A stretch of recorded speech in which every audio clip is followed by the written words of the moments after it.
Assalamualaikum warahmatullahi wabarakatuh. Selamat siang dan salam sejahtera untuk kita semua. Sahabat Solo 10, saya di kantor Bapeda Kabupaten Ketapang. Saya bersama Ketua Bapeda Kabupaten Ketapang, Harto. Nah, ini sehubungan ada pernyataan beliau pada saat launching master plan kawasan hidrologi gambut Pawan Kepulu ke Pulau Pesaguan pada waktu itu. Nah, ada pernyataan yang menurut saya ini wajib diulik kembali, yaitu bahwa 99% kebakaran hutan itu karena apa tuh? Aktivitas manusia.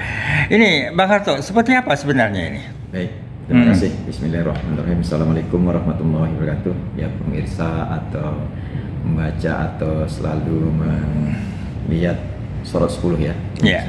Jadi perlu kami sampaikan bahwa beberapa waktu yang lalu tepatnya tanggal 9 Maret 2023 yaitu pemerintah daerah telah meluncing meluncing namanya dokumen perencanaan atau master plan kebakaran hutan dan lahan di kawasan gambut.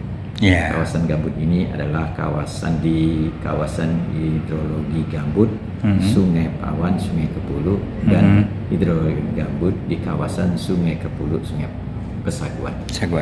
Mengapa? Jadi kalau kami kilas balik dulu, sebelumnya kami jelaskan bahwa di Kabupaten Ketapang ini ada hampir 219-an, kurang lebih 200.000 hektar.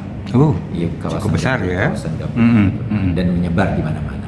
Tapi yang terluas diantaranya ada di wilayah Kecamatan Matahari Selatan, Kecamatan Benua Kayung, dan Kecamatan Sungai Mayu Raya. Yang biasa kami istilahkan di dalam kawan-kawan di kawasan itu menyebutnya dengan istilah landscape selatan. Karena posisi memang di daerah Kecamatan Matahari Selatan ya. Di daerah Kabupaten Ketapang Selatan. Kemudian yang melatar belakangi pada waktu itu, bahwa yang melatar belakangi kita ini kan setiap tahun berulang-ulang terjadi kebakaran hutan, tapi khususnya untuk alhamdulillah lah ya untuk tahun 2020, 2021, 2022 ini karena kita ada pandemi Covid, ternyata ya tidak diuji lagi oleh Allah Subhanahu wa taala dengan kebakarannya. Ada pun sedikit tapi tidak seperti yang lalu-lalu.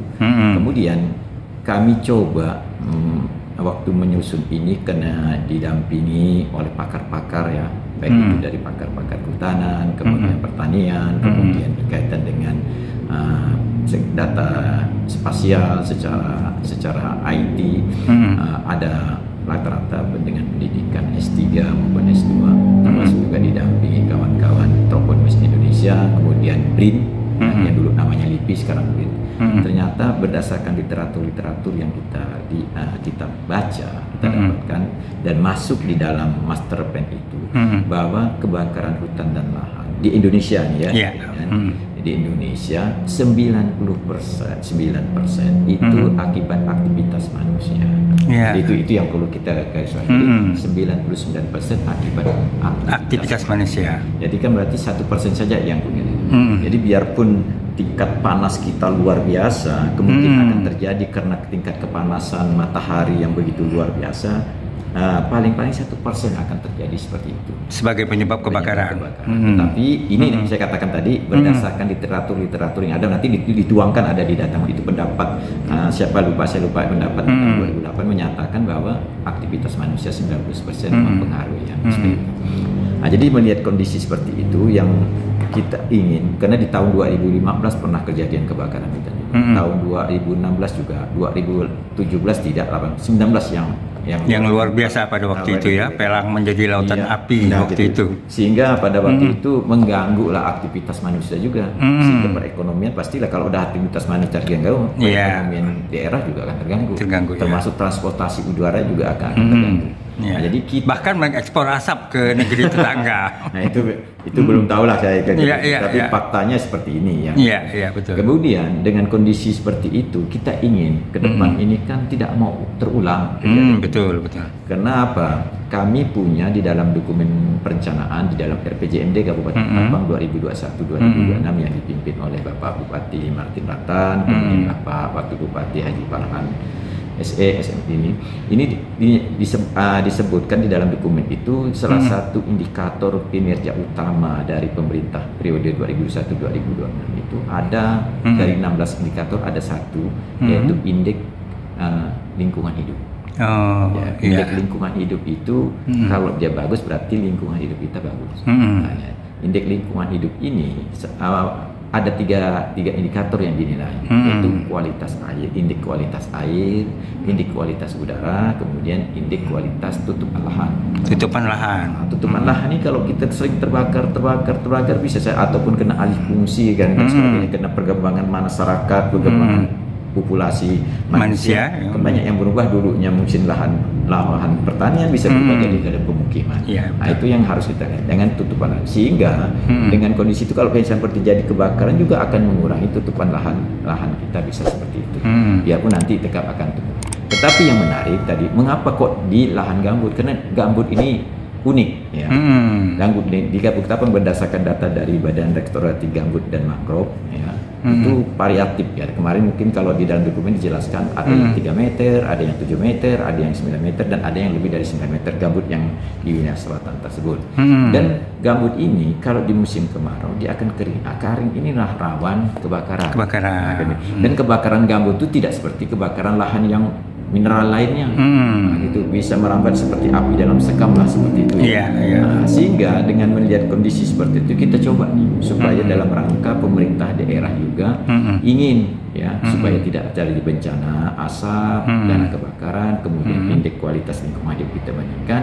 Ya ini salah satu kebetulan Teropon Bus Indonesia ini membantu, gitu, mau membantu bersama-sama, bekerja sama. Karena membangun daerah ini tidak mesti harus pemerintah daerah, ada keterlibatan swasta ya, masyarakat dari tempat sektor, termasuklah lembaga swadaya masyarakat atau non-government organization atau NGO, baik itu yang dalam daerah maupun yang di luar daerah maupun yang mana saja, seperti untuk dalam rangka dia ingin membangun Kabupaten Ketapang dan mengikuti perencanaan-perencanaan yang telah ditetapkan oleh pemerintah. Silakan kita bersama-sama bersih.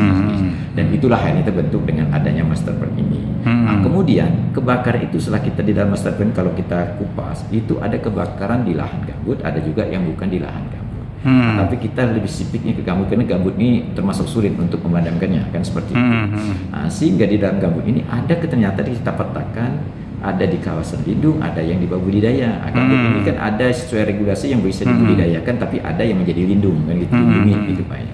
Kemudian kita melihat seperti itu di dalam konteks data-data yang kita lihat, ternyata ada yang kebakarnya rawan kebakar, tapi ada terbakar berulang-ulang, ada kebakar tapi tidak berulang-ulang, ada yang tidak terbakar. Yang menjadi fokus kita berarti kan kalau yang tidak terbakar, oke, sisa kesampingan sedikit lah.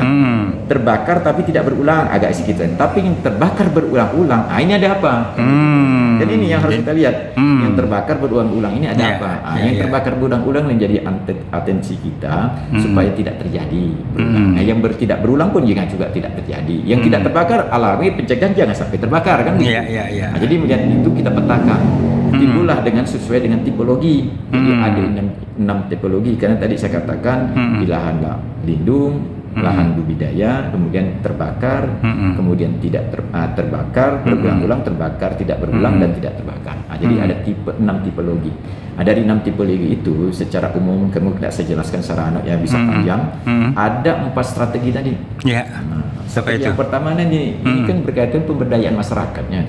Makanya adanya regulasi, penguatan, kemudian istilahnya penyadaran masyarakat publik publik supaya masyarakat tahu.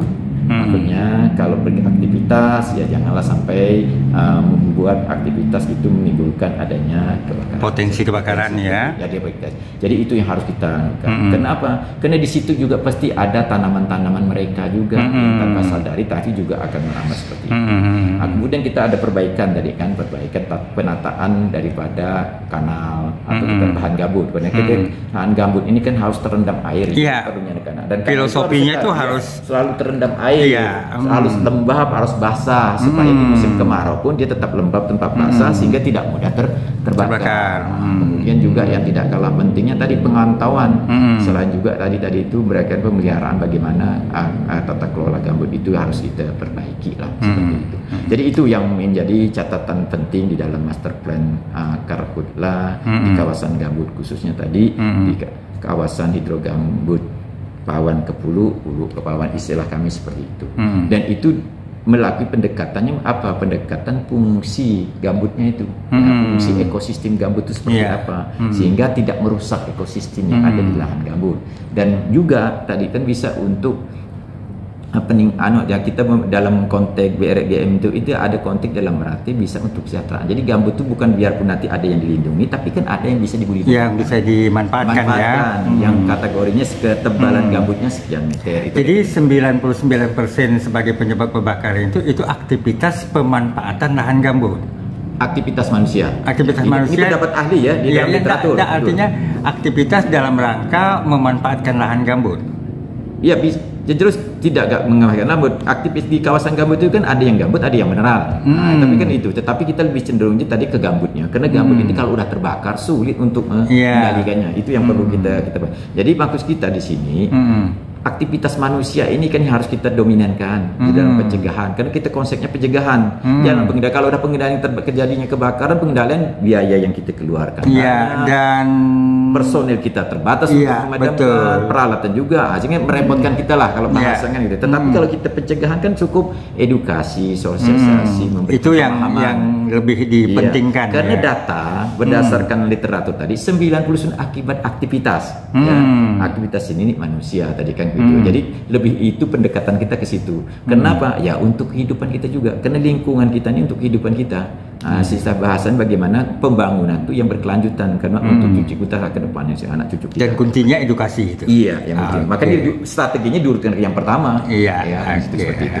Pak Harto, terima kasih atas kesempatan bincang-bincangnya. Sahabat Soro 10, demikian bincang saya dengan Kepala Bapeda Kabupaten Ketapang, Harto Yasmin Umar untuk Soro 10.